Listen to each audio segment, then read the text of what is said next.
Hey, what's up guys? So in this video we will see how to disable auto wallpaper change on any Poco phone.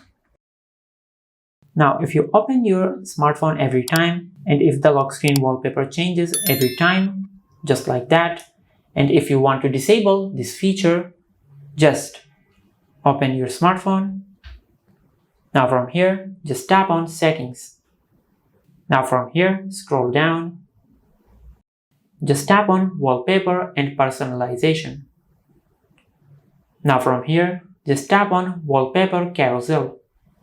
Now from here, just make sure you disable this feature. Now from here, tap on Turn Off and select No Thanks. Now from here, just tap on Don't Agree.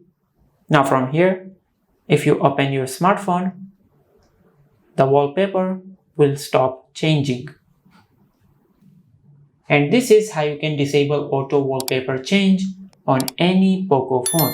If you found this video helpful, please like the video and subscribe to the channel and hit the bell icon to get notified when we upload a new video.